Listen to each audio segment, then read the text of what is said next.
Buka surah Yusuf ayat 21. Situ start cerita Nabi Yusuf ni. Dia ni abang-abang dia jealous dekat dia sebab bapa depa Nabi Yaqub sayang dekat Nabi Yusuf lebih. Depa kata, abang-abang ni kata, depa pakat-pakat pergi menghadap Nabi Yaqub. Depa kata, ayah, kami nak pergi berburu, kami nak bawa adik, nak bawa Yusuf pergi sekali. Bapa dia kata, baik-baik, adik hampa ni kecil lagi, hampa jaga dia boleh ke? Tak lagi. No. Ayah takkan tak percaya kat kami. Dia anak ayah, dia adik kami.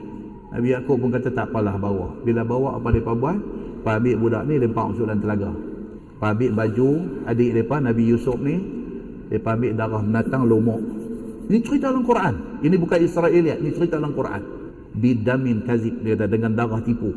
Balik tunjuk dekat Nabi Yaqub, ayah minta maaf banyak-banyak ayah. Hak ayah kata jadi sungguh. Kami punya jaga dia elok-elok. Tiba-tiba dia dimakan oleh binatang buas. Kami tak boleh buat apa, ya minta maaf lah. Inilah pakaian dia, kami bawa balik.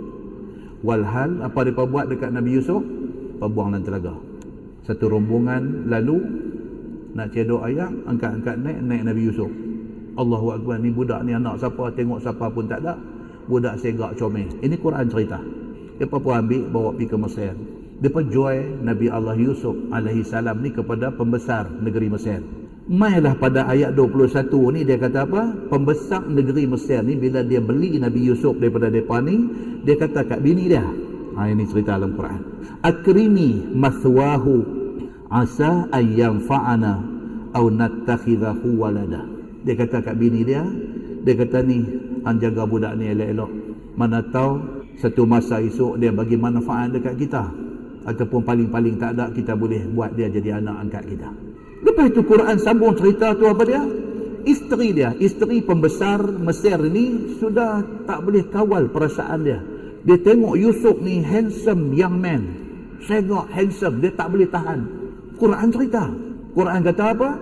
Dalam ayat 23 surah Yusuf, perempuan ni dia terlampau tak boleh nak tahan perasaan dia dekat Nabi Yusuf ni. Dia pergi kunci pintu dalam bilik dia dengan Yusuf. Wa qalat haytalak. Dia kata dekat Nabi Yusuf, mai, dia kata, aku dah ready untuk engkau. Dia nak ajak berzina. Nabi Yusuf bila dengar macam ni, dia sebagai satu orang yang belum jadi Nabi, tetapi dia nak jadi Nabi. Allah dah jaga dia daripada awal. Yusuf kata, ma'azallah. Nabi Yusuf kata, ya Allah, dia kata, aku minta berlindung dengan Allah. Aku tak mau buat benda ni. Tak buat dan tak pernah teringat nak buat benda macam ni. Ma'azallah. Masih lagi dalam cerita Quran. Kemudian Allah Subhanahu wa ta'ala cerita dalam ayat dia, kata Nabi Yusuf ni lari daripada perempuan ni, lari pergi dekat pintu, nak buka pintu, nak lari keluar. Waktu dia duk nak buka selak pintu tu, perempuan ni mai pegang baju dia, koyak di belakang. Quran kata wa qad qamisahu min dubur, maka terkoyaklah baju Nabi Yusuf di belakang, terkoyak. Pam, kata pintu terbuka, dia kata seketul duk berdiri di situ. Siapa dia? Laki perempuan ni, pembesar Mesir ni. Dia kebetulan balik pada masa tu. Tuan-tuan boleh bayang tak kalau buat drama jadi macam mana? Tuan-tuan, ini box office kalau buat filem. Perempuan ni dah kunci pintu semua, duk kata hamai, aku dah ready dah. Dia kata ma'azallah, ya Allah, minta berlindung, aku tak mau buat benda macam ni. Dia lari, perempuan ni ligat belakang. Tuan-tuan bayangkan ini satu drama. Dia pergi pintu, dia buka, dan dia ni tarik baju dia, koyak belakang, buka, laki kawan tu duk ada di situ. Allahu Akbar. Masa pintu tu terbuka, dia ni dah duk berdiri di situ, tercegat depan pintu. Perempuan ni dandan twist. Tuan, yang ni yang kata atas dunia duk jadi ni. Zaman Nabi Yusuf jadi dah. Perempuan ni yang ajak Nabi Yusuf berzina dengan dia ni, bila pintu terbuka, laki dia duk ada depan pintu, dandan. Dia kata apa? Dia kata ma jaza'u man arada bi ahlika su'an. Terus dia cakap kat laki dia. Dia kata, abang, apakah balasan yang sesuai kepada orang yang nak buat tak elok dekat bini abang ni? Ya Allah, tuan-tuan. Tuan-tuan boleh bayang keadaan pada masa tu. Bukan saja suspense, penuh dramatik. Keadaan pada masa tu illa ayyusjana aw azabun alim. Ni Quran kata. Dia kata, abang, saya abang satu lah. Orang yang ada niat jahat nak buat tak elok dekat suami abang ni, apa patut abang hukum dia? Masukkan dia ke dalam penjara, seksa dia cukup-cukup. Dia dah. Tuan-tuan boleh bayang tak muka Nabi Yusuf pada masa tu? Kalau sinetron Indonesia ni tengah-tengah, kamera besar kecil, besar kecil, besar kecil. Hang nak ajak aku buat tak elok, aku nak lari daripada godaan hang, tiba-tiba pintu tu buka, hang pusing 180 darjah daripada utara pergi selatan, hang kata aku dak buat tak elok ke hang. Apa punya orang? Entah. Bila keadaan yang penuh suspense dramatik dan sebagainya ni, Allah Subhanahu wa taala nak selamatkan nabi dia, bakal nabi dia. Quran kata apa? Wa syahida syahidun min ahliha. Cuih kata timbul satu saksi daripada keluarga perempuan ni. Dalam tafsir cerita siapa saksi itu? Baby kecil. Dok ada di situ. Dalam bilik tu ada satu baby kecil. Baby ni tiba-tiba bercakap. Kecil. Baby. Infant. Tiba-tiba bercakap. Kata budak ni, in kana qamisuhu qudda min qubul fasadaqat wa huwa minal kazibin. Budak kecil yang belum boleh bercakap tiba-tiba bercakap. Budak ni kata apa? Dia kata, bos, dia kata kat lelaki perempuan ni, bos, kalau baju koyak depan, dia kata lelaki-lelaki ni jahat, perempuan ni betul. Wa in kana qamisuhu qudda min dubur fakadzabat wa huwa minas sadiqin. Tapi kalau baju Yusuf koyak di belakang, makna Yusuf nak lari, dia ni yang mau dekat Yusuf, itu menunjukkan kata Yusuf betul, perempuan ni jahat. Sudahlah baby cakap. Cara baby tu cakap masuk akal. Pembesar Mesir ni bila dia dengar macam tu, tengok pula baby cakap, cara baby ni terang pula nak tahu siapa betul siapa salah ni, macam tu dia pun kira benar ni masuk akal. Tapi demi untuk nak menyelamatkan maruah bini dia. Nampak ni kata dunia. Harta duiti daki dunia he. Duiti nahi Muhammad calohe. Dengar macam bahasa Hindustan, tapi yang tu rekaan semata-mata. Harta duiti daki dunia he. Dia kata harta duit ringgit ni daki ya, daki dunia. Duiti nahi Muhammad calohe, tapi duit tak ada marka lari. Ni dunia. Dia tahu dah bila macam ni punya keadaan jadi, baby kecil pula bercakap, habaq cari depan cari belakang apa semua, dia dah tahu dah bini dia nakai. Bini dia nakai, dia dah tahu dah. Tapi nak cover satu. Nabi Yusuf alaihi salam ni pun sendiri. Dia sendiri pun bila dengar macam tu, perempuan ni kata, abang, orang macam ni nak buat jahat dekat bini abang patut buah dia di penjara. Dia sendiri, Nabi Yusuf sendiri ingat dalam hati dia, baiklah aku masuk penjara tak apa, daripada takut kemudian hari jadi lagi benda macam ni. Dia takut. Terus Nabi Yusuf doa, dia kata Rabbis sijnu ahabbu ilayya mimma yad'unani ilaih. Nabi Yusuf terus doa pada Allah, ya Allah, aku lebih suka masuk penjara daripada esok jadi lagi benda macam ni. Nabi Yusuf sendiri doa macam tu. Allah Subhanahu wa taala gerakkan hati pembesar ni, penjarakan Nabi Yusuf. Akhirnya Nabi Yusuf terhumban ke penjara. Main dalam penjara, dia main episod lain pula. Season 1, episod 2, dia main tu pula. Dia main Allahu Akbar. Duduk dalam penjara pula, dia main cerita mimpi pula, duk takbir mimpi pula. Ini disebut dalam Quran. Daripada takbir mimpi member sama-sama banduan ni, ahlul penjara ni, sehinggalah raja negeri mimpi pelik. Mimpi apa? Mimpi lembu gemuk dengan lembu kurus. Tengok lembu kurus makan lembu gemuk. Dia raja mimpi macam tu. Terkejut bangkit. Tuan-tuan boleh bayang kalau dalam drama macam mana? Bangkit dengan peluh bercerah-cerah. Ni apa punya mimpi ni? Kalau kata mimpi anaconda makan lembu tak apa. Lembu kurus makan lembu gemuk. Dia kata apa punya mimpi ni? Esok panggil orang-orang besar negeri, aku semalam mimpi macam ni, tolong abang mai apa maksud dia. Pakat buat kerak kening tapi tak tahu nak buat apa. Keluar mai cerita kata Yusuf yang duduk dalam penjara pandai takbir mimpi. Takbir, ta'ain bayara, takbir mimpi. Raja kata panggil dia mai. Yusuf mai dia dengar mimpi raja, dia kata oh ini, dia kata signal daripada Tuhan. Negeri ini akan dilanda kemarau yang panjang. So, dia kata sekali dengan cerita pokok tangkai tumbuh buah apa semua tu, dia kata untuk menghadapi kemarau panjang ni, kita kena lipat gandakan usaha pertanian. Hasil pertanian esok ni sebahagian simpan reserve untuk menghadapi zaman kemarau, sebahagian makan, sebahagian lagi buat benih untuk nak tanam lagi. Raja dengar macam tu, tengok-tengok jadi sungguh kemarau. Raja kata okey, ini budak bagus. Dalam pada tu Quran selit mai pula cerita apa?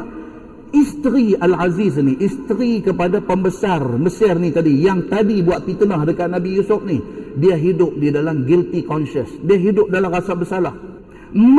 Sampai ke satu ayat 51 surah Yusuf. Perempuan ni kata apa? Al-ana hashasal haq.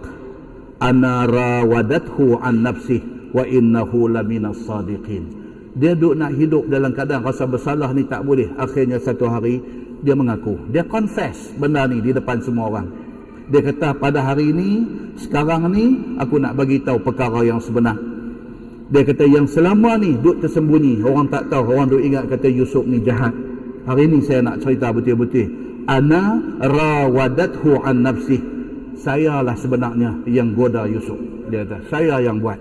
Sebenarnya saya salah dalam hal ni. Setelah kau ni dah masuk penjara, dah macam-macam cerita, dia mengaku, wa innahu laminas sadiqin. Dia kata Yusuf sebenarnya benar dalam cakap dia. Allah nak membersihkan nama Nabi dia, Nabi Allah Yusuf AS. Serentak dengan tu, raja pun bila tengok pengakuan daripada perempuan ni pun dah ada, Yusuf pun terbukti alim di dalam ilmu ta'bir mimpi. Ini raja panggil dia, raja kata dekat dia, aku lantik kamu ganti tempat pembesar tadi ni. Dia jadi finance minister. Dia jadi menteri keuangan pada masa tu.